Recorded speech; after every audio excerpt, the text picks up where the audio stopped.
Bom, mais um livro que a gente vai começar hoje, e o livro de Colossenses. Eu vou mandar para vocês um resumozinho, né, com tópicos do livro de Colossenses, mas eu quero hoje deixar assim, só mais ou menos um resumo, né, como diz aqui, um overview do que nós vamos estudar no livro de Colossenses. Então, o Paulo fala muito sobre a identidade de Cristo, e não é só nesse livro que ele fala isso, né? Paulo sempre foi super preocupado em colocar Cristo como centro, né? O cristianismo é Cristo, não é nada mais, né? Não tem cristianismo sem Cristo. E às vezes as pessoas querem colocar ênfase em outras coisas, ou nas obrigações, ou nas regras, ou nos rituais, e Paulo fala: vem cá, não, não, não, não, não, não. Cristo é o centro, né? Então, Paulo é assim, cristocêntrico em tudo que ele faz. Em todas as cartas dele, a mensagem principal é Cristo, né? É, então, a gente vai ver que a igreja de Colossos, eu achei interessante que eu não sabia disso. Paulo não chegou a conhecer, a visitar essa igreja. Quem organizou, quem levou o evangelho para Colossos foi Epáfras. E Epáfras conheceu a Paulo e se converteu em Éfaso quando Paulo estava lá. Não sei, né, é tanta informação, não sei se vocês lembram que quando Paulo estava em Éfeso, ele ficou lá 3 anos ensinando e trabalhando fazendo as tendas, né? Que ele era consertador de tendas. Então, ele ficou lá 3 anos trabalhando e pregando o evangelho. E foi nesse tempo que Epáfras se converteu. E a gente também aprendeu em Atos que Paulo não fazia essas coisas sozinho, né? Então, ele tinha um grupo que ele discipulava, e uma vez que ele sentia que essas pessoas estavam preparadas, Paulo enviava essas pessoas. Ele não podia ir para todos os lugares sozinho. Então, o evangelho estava se espalhando demais. Então, ele era preocupado em que esse evangelho tivesse fiel, primeiro, à palavra de Deus, fiel à origem do evangelho, né? Então, cada vez que ele escutava alguma coisa de algum dos lugares que ele tinha enviado alguém ou que ele tinha ido, ele logo ele se preocupava em adereçar esse assunto e tentar fazer com que as pessoas voltassem e caíssem na real, né? E entendessem realmente o que era o evangelho que ele tinha ensinado. Então, essa cidade de Colossos estava localizada na Ásia Menor, que hoje em dia é a Turquia, né? Quando eu estive na Turquia, eu lembro que tem um rio ou um canal lá, e as pessoas falando daquele outro lado, porque Turquia já não é mais chamado Ásia, né? Mas as pessoas falando, se você cruzar a ponte, você está na Ásia, né? Então, é interessante quando você começa a estudar a Bíblia e você vê que o que é o lugar hoje, né? Que você fala, olha, eu já fui aí, eu já vi. Então, assim, ainda está no meu sonho fazer as viagens de Paulo, de fazer um turismo. Até perguntei a uma amiga minha, porque eu quero ir com uma pessoa que tenha um conhecimento profundo da palavra de Deus, que tenha um conhecimento profundo da vida de Paulo. E, sabe, eu não quero que vai me mostrando uns lugares que eles acham que foi, ou aí faz aquela capela e põe. Não, eu quero conhecer na profundidade a história de Paulo, o que, que aconteceu quando ele estava naqueles lugares, né? Então, assim, a gente tem um glimpse, né? A gente tem assim um pouquinho disso quando a gente lê a Bíblia, né? Mas eu ainda quero um dia pisar lá naqueles lugares. Já fui em Corinto, já fui em Atenas, já fui em alguns, né? Mas ainda tem muito para conhecer. Então, essa igreja era lá na Turquia, né? É, Paulo aborda temas importantes sobre a vida cristã, né? Primeiro, eu aprendi essa semana, estava conversando com uma amiga minha e ela fez um curso de teologia super longo. Ela é assim, falei, ô, Dina, eu preciso te fazer umas perguntas. Eu vou começar a dar uma lição sobre Colossenses. Será que você me dar uma dica, mas assim, né, desce o nível, assim, porque eu não posso chegar no seu nível não, eu não consigo entender da foi assim mais simples, né. E a gente estava numa festa, então não deu para a gente conversar ainda. Mas ela falou: "Elcia, uma coisa importante para você entender de Colossenses, se você essa é a base, Colossenses é dividido em 2 partes. A primeira parte, os 2 primeiros capítulos, Paulo está, se dirigindo a explicar a parte doutrinária e teológica do cristianismo, né. Então, assim, ali ele está botando, assim, a origem, ele está colocando todos os princípios básicos, e a segunda parte, ele incentiva, né, aqueles irmãos a praticarem, a colocar todos esses princípios na sua vida diária. Gente, eu fico fascinada, porque esse livro foi escrito há 2020 anos atrás, e ainda nos impacta, ainda nos motiva a viver uma vida diferente, né, a querer mais do que a gente está, não ficar eu lembro uma vez que a Ana Pires, falou uma coisa que eu achei tão interessante, que eu perguntei para as meninas, né, porque às vezes eu fico meio desanimada e eu quero parar, aí um dia eu falei com as meninas, falei: "Olha, vocês estão tem um para casa essa semana, eu quero saber como que esse estudo bíblico impacta a sua vida, né, que diferença que faz na sua vida?".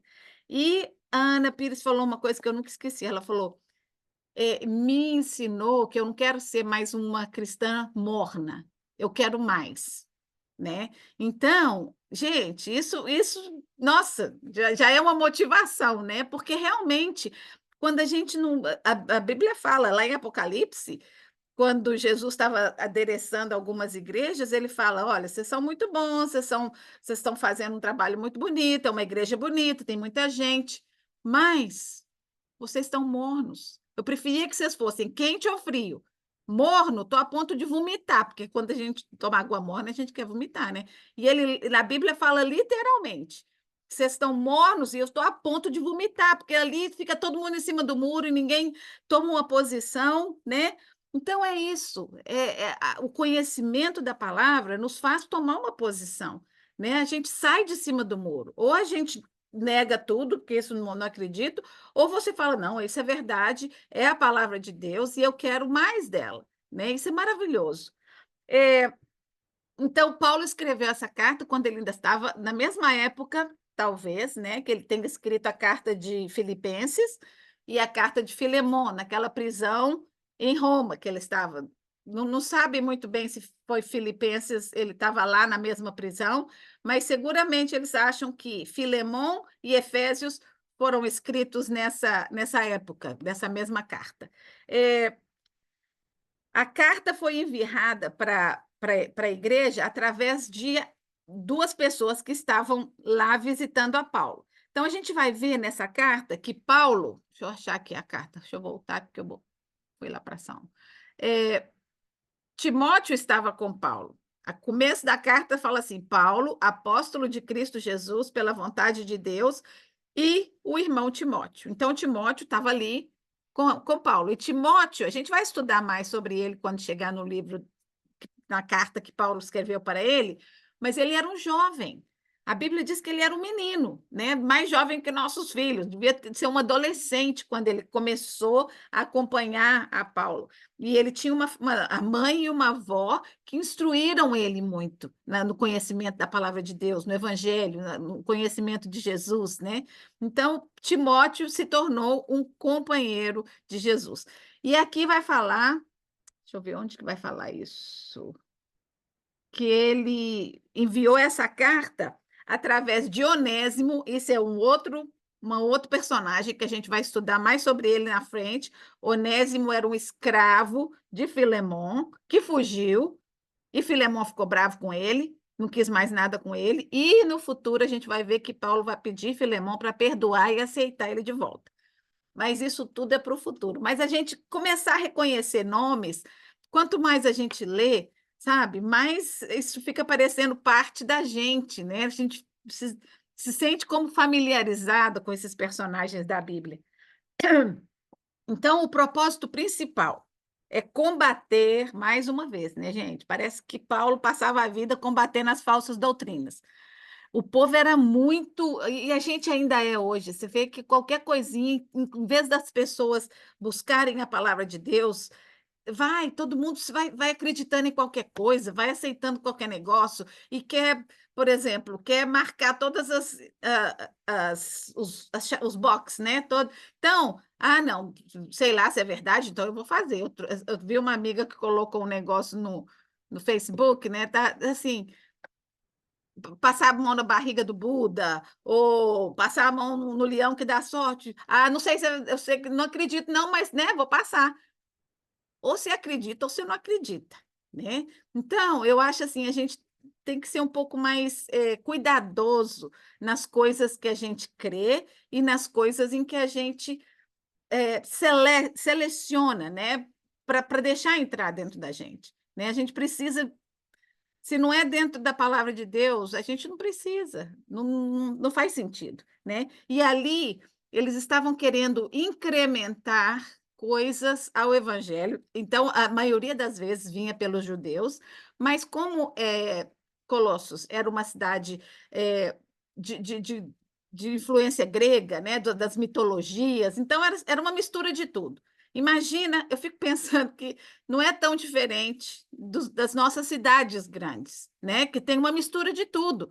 Tem muçulmano, tem hindu, tem budista, tem tudo quanto é cristãos. Então, assim, é, a, esse lugar estava cheio, e as pessoas, em vez de se conscientizarem, né? Bom, eu aprendi que Jesus é o Filho de Deus, eu aprendi que ele veio, que ele morreu por mim, que ele ressuscitou, que ele está preparando um lugar para mim, né? Então, em vez de fazer isso, eles ficavam curiosos. Muita gente vai para essas outras coisas por curiosidade, né? E acaba ficando sem saber qual é a verdade. Então, eu encorajo vocês, sabe, não se deixem levar por coisas que saem da palavra de Deus, por coisas que te oferecem, né? Hoje eu estava escutando uma mensagem e eu estou amando. Se vocês, as que conseguem entender bem inglês, se vocês quiserem ter uma visão não tão aprofundada, mas muito boa de Apocalipse, esse pastor que eu estou escutando, tá fantástico, porque ele está pregando para a igreja dele. Então, a igreja dele é uma igreja grande e é uma igreja que tem gente que conhece muito a Bíblia e gente que não conhece nada, gente que entrou lá a primeira vez na vida, que entrou numa igreja.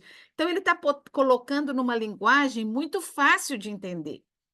E eu estou assim fascinada, porque a maioria das vezes que eu estudei Apocalipse, era tanta mitologia, e tem assim muita figuração, né? Tem um monte de bicho com 7 cabeças, com chifre, com não sei o quê, e o rabo. Em vez de focar nessas coisas, ele está focando no sentido maior do que foi escrito ali para a minha vida e para a sua vida no dia de hoje. Então, assim, eu estou fascinada. Se vocês quiserem, eu posso mandar o link para as que quiserem assistir. E não é nada longo, não, porque é mensagens que ele está fazendo nos domingos, né? Então, é 30, 40 minutos no máximo. Então, eu faço enquanto caminho e está sendo muito bom. E ele tem falado, as últimas 3 vezes que eu escutei, sobre a ira de Deus. A ira de Deus. Ninguém quer escutar sobre a ira de Deus. A gente só quer saber que Deus é bom, né? Que Deus é amor, que Deus... Então, assim, esse mesmo Deus que é bom e é amor, que oferece misericórdia e graça uma vez e outra, um dia vai precisar de mostrar a ira. Aqui chama wrath, né? Que é aquela quando Jesus estava no Getsemane, ele pediu que, se fosse possível, que passasse, né, aquela taça dele, que se passar para ele não precisar sofrer, não é sofrer o sofrimento físico, era sofrer a ira de Deus contra o pecado na vida dele. Ele ia receber essa ira, essa copa, né? Essa taça da ira de Deus, né? E a Bíblia fala sobre essa copa, essa taça que um dia vai ser derramada sobre aquelas pessoas que uma e outra vez rejeitam. E hoje ele estava falando que depois vai ter muita coisa ruim, né? A gente já sabe, a gente lê em Mateus que Jesus falou que vai ter terremoto, e a gente já está vendo um monte. Imagina pior do que isso, né? Vai ser horrível. Mas que Deus vai dar oportunidade uma atrás da outra, e as pessoas vão rejeitar, as pessoas vão negar. Ainda quando eles estiverem presenciando o pior, eles ainda vão negar a Deus. Então, não é Deus que está derramando, eles é que estão rejeitando, eles é que estão escolhendo. Não quero saber nada de Deus. Né? Deus vai dar oportunidade até o final para as pessoas se chegarem a Ele, se arrependerem ou se quererem, né, desse Deus. Então, eu fico pensando assim: a gente está aqui estudando essa palavra. Tudo que a gente vê é o amor de Deus, é o amor de Deus, é a graça, né? Uma vez atrás da outra. Paulo tem falado sobre a graça, sobre o amor, sobre a misericórdia, sobre a salvação, né? Sobre o futuro. Eu fico pensando, se a gente pensa mais no futuro, não no futuro daqui 10 anos, mas no futuro de eternidade, a nossa perspectiva da vida vai ser diferente. Sabe? A gente vai dar mais valor para coisas que vão valer para o resto da vida. Tem coisas que não vão existir lá, né? Ele estava falando assim, essas pessoas que falam que Deus não vai fazer isso, que Deus só pode ser amor. Ele falou: você vai querer um Deus que vai aniquilar a maldade. E a maldade só vai poder ser aniquilada quando essas coisas do mal forem totalmente afastadas, né, dessa terra, ou das pessoas que eu sou um pouco dividida com o que vai acontecer primeiro, se a gente vai subir e vai ficar lá e não vai passar nada, ou se a gente vai ficar aqui, vai passar tudo e depois vai ter uma recompensa, vai ter o novo céu e a nova terra. Isso eu acho que não faz diferença. Eu acho que eh, se Deus quisesse dar detalhe, ele tinha dado, né? Que nem tem coisas na Bíblia que são claras, como salvação pela fé no único Filho de Deus, não tem outro jeito de chegar a Deus sem ser por Jesus, né? Essas coisas são claras, não tem como questionar, não tem como duvidar, porque tem uma e outra vez na Bíblia escrita por várias pessoas diferentes, em tempos diferentes, mas coisas que estão como um mistério, né? O apóstolo Paulo vai falar aqui sobre os mistérios de Deus. Tem mistério, né? E ele é revelado para algumas pessoas, mas eu prefiro esperar para ver, né? Tem coisas que eu prefiro esperar para ver. Então, esse pessoal estava infiltrando outra vez a igreja de Colossos, querendo colocar ideias e filosofias e doutrinas que não tinha nada a ver. Eu lembro quando eu era menina, é, porque hoje a gente tem tanto nome de igreja, né? Tem católica, batista, presbiteriana, metodista, adventista, e assim, é tanta coisa, e todos se consideram cristãos, né? Então, é, eu lembro que quando eu era criança, Assembleia de Deus, gente, as mulheres não podiam rapar a perna, né? Rapar braço e usar aquelas roupas compridas. E eu ficava. E olha que a minha igreja era um pouco restrita. Eu não podia ir na igreja de calça comprida. Podia usar, mas não podia ir na igreja. Até depois que eu estava adolescente, aí liberaram. Mas eu fico pensando assim, é tanta regra, né? E é exatamente isso que eles estavam tentando fazer ali. E essas regras todas, essa excessiva eh, pressão, né? É tudo, a maioria é superficial. Então, você pode fazer tudo que estão te mandando por fora, mas por dentro, como que Jesus falou para aquele pessoal lá? São sepulcros caiados, tudo podre por dentro, tudo bonitinho, fazendo tudo que tem que ser feito por fora, mas por dentro está tudo podre.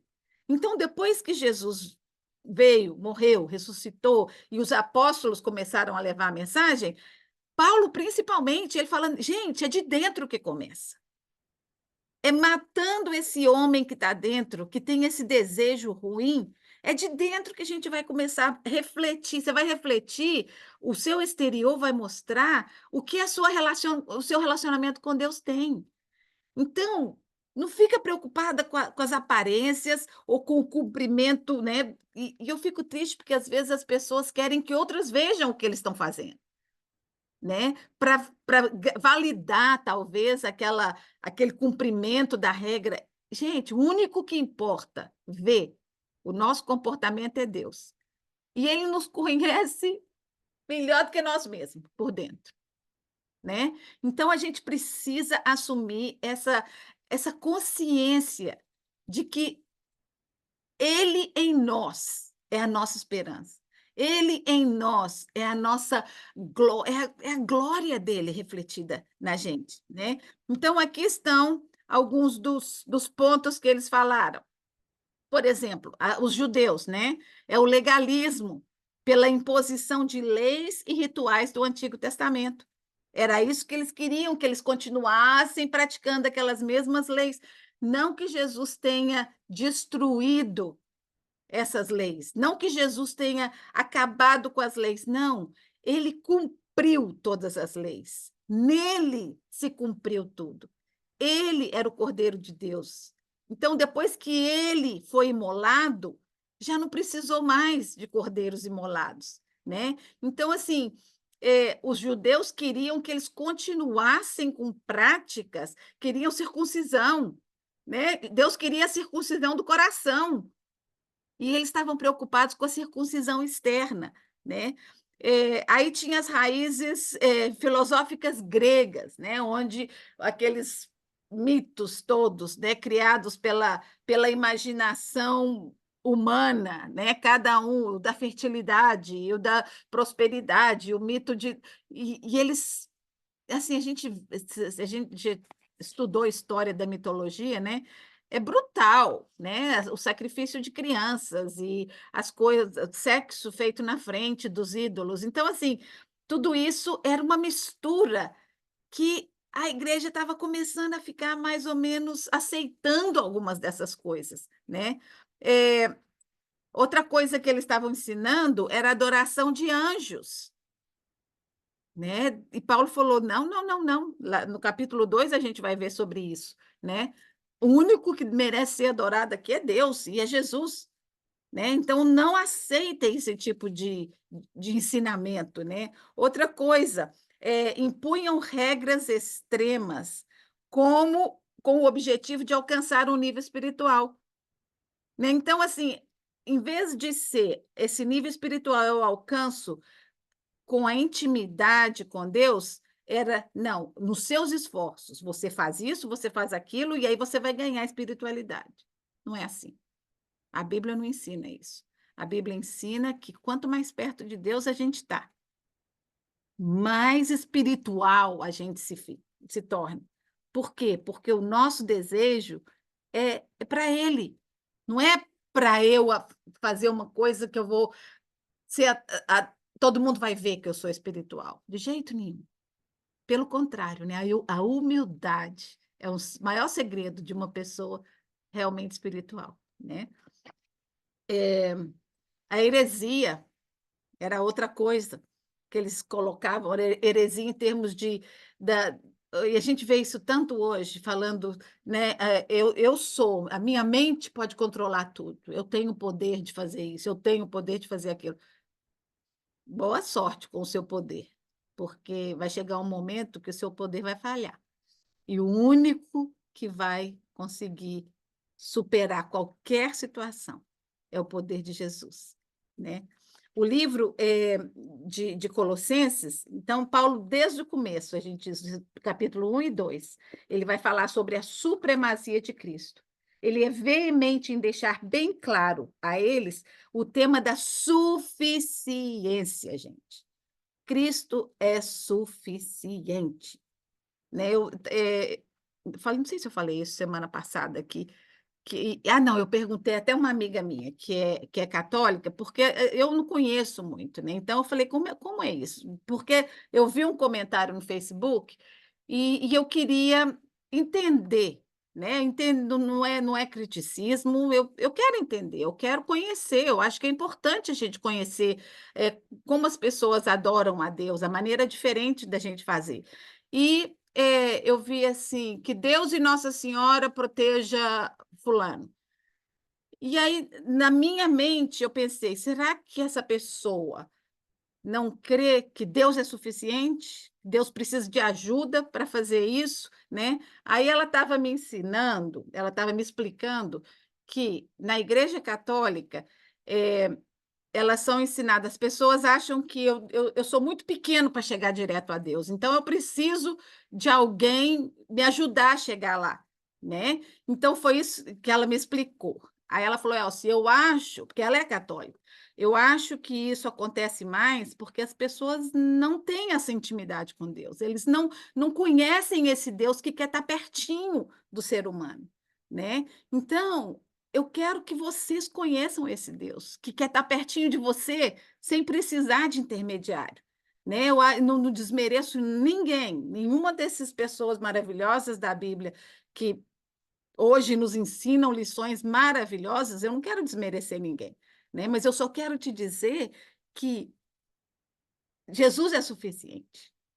Ele foi o mediador entre Deus e nós. E ele é suficiente, pronto. Se você tem Jesus, vai direto, né? A gente já teve vários exemplos aqui, né? Seu marido é um executivo, você vai pedir à secretária para te anunciar quando você chega? Não vai, você vai abrindo a porta e entrando, né? E é a mesma coisa, meu papai que está lá no trono, e eu vou sentar no colo dele e conversar com ele, né? Eu vou direitinho, não preciso de ninguém para me fazer chegar nele. Você vai entender isso. Quanto mais pertinho você chega de Deus, mais você vai entender como que é gostoso você fazer isso direto, né? Ou pedir direto para ele, ou não pedir, chega de pedir, né? A gente tem que chegar para bater papo também, né? Por que que a gente só pensa em Deus para pedir, né? É tão engraçado. A gente tem que chegar para ele e falar: Ei, bom dia, boa noite, obrigada. Que lindo que o senhor criou. Quando vejo uma coisa bonita na natureza, falo, meu Deus, que maravilha. Muito obrigada por ter criado essa coisa tão linda, né? Da mesma maneira que a gente gosta, quando alguém chega e fala uma coisa agradável. Para nós, Deus também gosta, né? Ele enfatiza que Jesus é o único mediador e que só através dele podemos ter acesso à salvação e à plenitude espiritual. Ele destaca a importância de vivermos em conformidade com os ensinamentos de Cristo e de nos afastarmos das práticas e crenças fora da palavra de Deus. Então, aqui ele estava dizendo para esse povo: presta atenção, vão voltar lá no começo. O que vocês aprenderam de mim? Né? Cuidado com essas coisas que estão sendo ensinadas. Fica de olho aberto. Eu fico pensando, hoje eu estava pensando que pena que depois que Paulo e esses apóstolos, Pedro, né, João, depois que eles morreram, não sei se porque cresceu tanto, né, o evangelho se espalhou tanto, ficou difícil de controlar, né? E aí foi muita coisa entrando e gente decidindo isso e aquilo, e acabou que virou o que é hoje, né? Esse melting pot, né? Essa cesta grande cheia de coisa. Mas a gente que conhece a palavra de Deus, nós temos discernimento. Não é a gente, eu acredito que. Não, você acredita baseado em quê? Né? A nossa fé tem que ser baseada na palavra de Deus. Senão, não vai levar a gente para lugar nenhum, né? Um dos pontos centrais do livro de Colossenses é essa supremacia de Cristo. Então, que Jesus é o Filho amado de Deus, o Criador de todas as coisas, né? Jesus estava lá no jardim do Éden com Deus, porque João fala isso. No princípio era o Verbo, e o Verbo estava com Deus, e o Verbo era Deus. Ele estava no princípio, e tudo que foi feito por intermédio dele. Então, assim, lá na criação, Jesus já estava, né? E lá na criação, quando o homem caiu, Jesus concordou com esse plano da redenção. Então, a Bíblia inteirinha, Deus é paciente, por isso, às vezes eu fico pensando assim, ai, Jesus, volta logo. Mas Deus é tão paciente e o tempo dele é muito perfeito, né? Então, foram milhares de anos que se passaram do Éden até quando Jesus veio, né? Porque veio no momento certo, no plano de Deus, né? E agora também estão se passando milhares de anos, né? Até e depois dessa segunda volta acabou. Aí não vai ter outra oportunidade, né? Vai ser o julgamento final e vai ser a eternidade que a gente tá querendo que chegue, né? Tem gente que está indo antes da gente, mas nós vamos tudo encontrar lá. Oh, maravilha! E Ele é o princípio e o fim, o primeiro e o último. Ele é a cabeça da igreja. Jesus é o noivo. Não importa a sua denominação. Não importa se é batista, presbiteriano, católico, adventista. Jesus é o cabeça. Ele é o noivo. Ele é aquele que vai entregar essa igreja para Deus. E ele quer uma igreja branquinha, uma igreja bonita, né? Uma igreja de pessoas que se amam, que se relacionam bem. Nós vimos isso na semana passada, né? Na briguinha que teve lá na igreja de Filipenses, que Paulo falou, gente, é no amor que as pessoas vão conhecer vocês, não é nas rixas, nas desavenças. Então, assim, exercitem, né, esse amor. Hoje, uma coisa que ele falou, porque eu nunca tinha prestado atenção nisso, e ele falou que lá no céu, nesse capítulo que ele estava falando hoje, que era um som de muitas águas, de trombetas, de trovão e de harpas, né? Ele falou: eu nunca pensei que o som de uma harpa fosse um som barulhento, né? Tudo isso junto. Aí ele falou: ó, para vocês aí que são mais tradicionais, prepare, porque no céu vai ser barulhento. Vai ter muito barulho lá, não vai ser esse negocinho assim que todo mundo pensa, né? Aquela coisa, os anjinhos dançando, com aquelas musiquinhas de harpa, não, vai ser barulhento. Se a gente ler, né, as descrições da Bíblia, a gente vai ver que vai ter muita música lá. Paulo também ressalta que é em Cristo onde encontramos a libertação do pecado, vitória sobre forças espirituais malignas. Ele encoraja os irmãos a permanecerem firmes na fé, confiando na obra redentora de Jesus e rejeitando qualquer ensinamento que tente diminuir isso, né? O problema é querer diminuir esse poder de Jesus, né? Essa autoridade de Jesus. Então, os conselhos práticos que a gente vai ver depois. Então, essa foi a parte doutrinária dos 2 primeiros capítulos de Colossenses. Depois ele vai com a parte prática. Então, o que ele vai falar? Ele vai falar aos pais, ele vai falar à igreja num todo, no relacionamento entre a igreja, né, da comunidade cristã, de exercer a humildade, a bondade, a umidade, a mansidão. Ele vai falar sobre os relacionamentos familiares, né? Ele fala entre marido e mulher, entre pais e filhos, entre patrão e servos, essas coisas ele vai também adressar lá. Encoraje os cristãos a serem constantes em oração, agradecendo a Deus por tudo e buscando a sua vontade em todas as coisas. Paulo ressalta que a oração é uma forma de nos aproximarmos de Deus e de recebermos a sua direção e provisão em nossas vidas. Gente, Deus fala conosco, ele nos dirige. Às vezes, quando a gente pede alguma coisa, quando a gente pede alguma luz, né, algum discernimento, ou a gente acha na Bíblia, ou alguém fala alguma coisa para a gente, e Deus fala: ó, isso aí é eu que estou te mandando essa mensagem. Então, a gente estando em sintonia, a gente consegue ouvir a voz de Deus.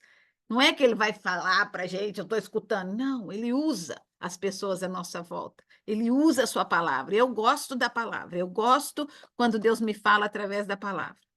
Mas também estou aberta a receber com outras pessoas, né? Em resumo, Paulo quer que eles saibam que a vida cristã deve ser totalmente baseada e alicerçada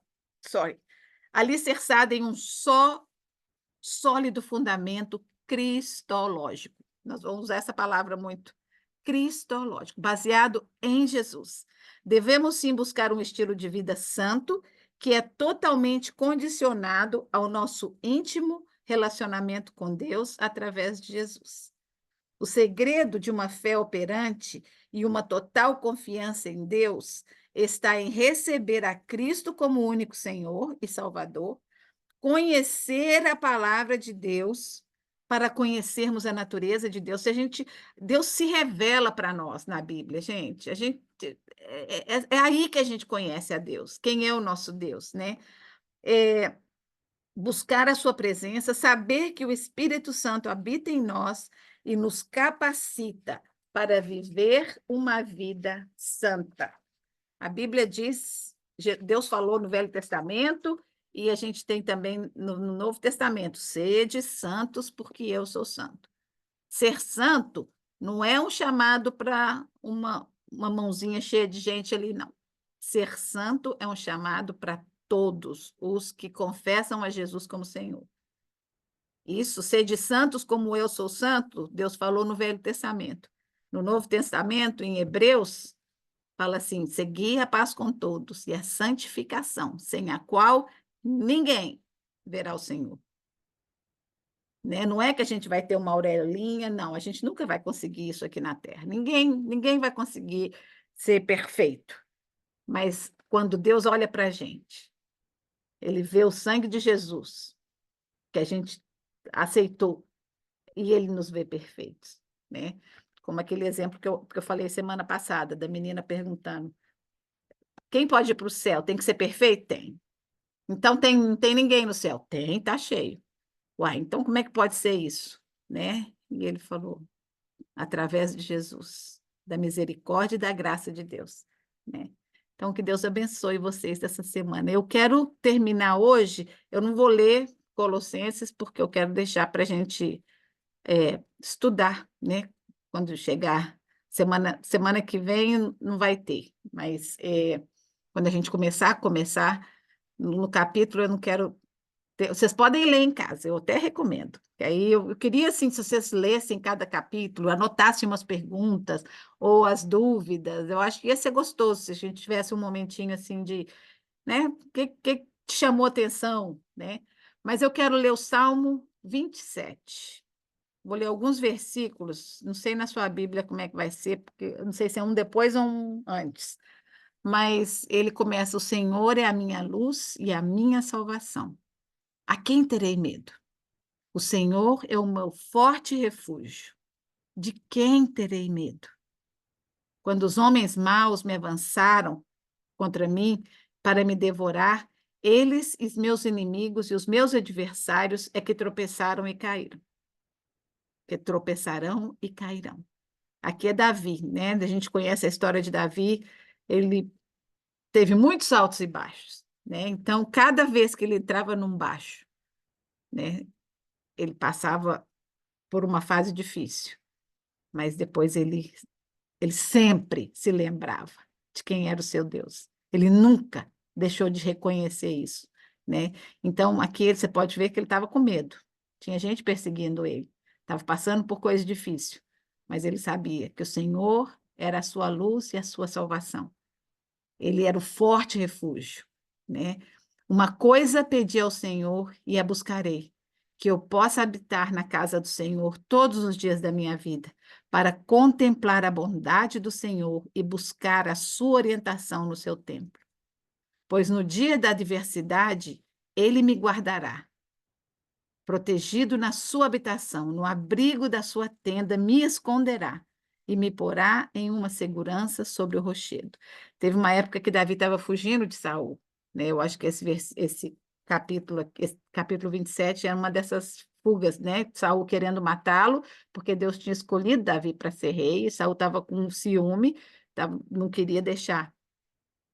Aí vamos no versículo 7. Ouve a minha voz quando clamo, Senhor. Tem misericórdia de mim e responde. Quantas vezes, né? A gente às vezes clama e a gente parece que Deus está calado, não está escutando ou está longe, né? Ele está perto, ele está escutando.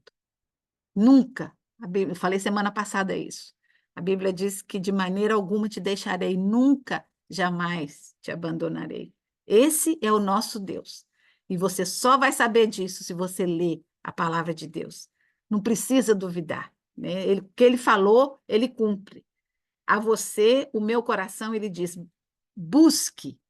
Olha só, Davi aqui estava falando: ouve a minha voz quando clamo, tem misericórdia de mim e responde. Parece que ele estava agoniado, querendo uma resposta de Deus. O coração dele estava ficando triste, estava ficando sem esperança. Aí o que ele fala? Meu coração, eu estou falando para você, meu coração.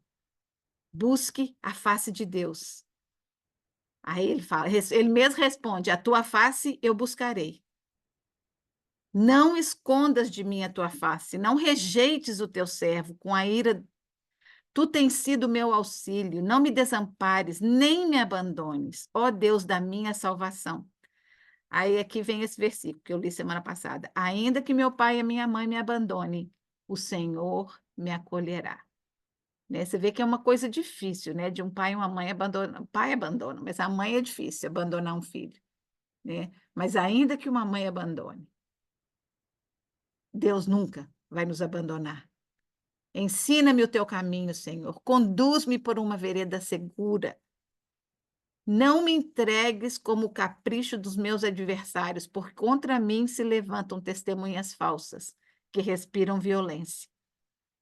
A gente pode colocar isso no nosso contexto de hoje, que o nosso inimigo é Satanás, e ele quer colocar, jogar dardos em nós, dardos na nossa mente, dardos em nosso coração, tirar a nossa autoestima, tirar a nossa esperança, né? Então protege, Senhor, contra os adversários, né? Hoje a gente não tem, eu pelo menos que eu saiba, né? Não tem ninguém, um inimigo, ninguém que está vindo contra mim para me prejudicar, né? Mas eu sei que o inimigo tá. Ele é ativo. A Bíblia diz que ele é como um leão, rugindo para nos tragar, né? Então, que Deus nos proteja. Lembra da armadura de Deus? O escudo da fé, sabe o que ele faz? Ele bloqueia as flechas inflamadas. As flechas que o inimigo manda são flechas que têm fogo na ponta. Queima, destrói. E se a gente deixar, pega fogo. Então, com a armadura de Deus, a flecha vai bater e vai voltar, né? Apesar disso, olha só, gente, marca esse versículo na sua Bíblia. Escreve e põe no espelho. Apesar disso, essa certeza eu tenho, que eu verei a bondade do Senhor na terra dos viventes. Espera pelo Senhor. Seja forte e corajoso. Espera. Ele está falando para ele mesmo. Olha que coisa, né? Quantas vezes a gente precisa falar para a gente mesmo? Confia, não desanima, vai para frente.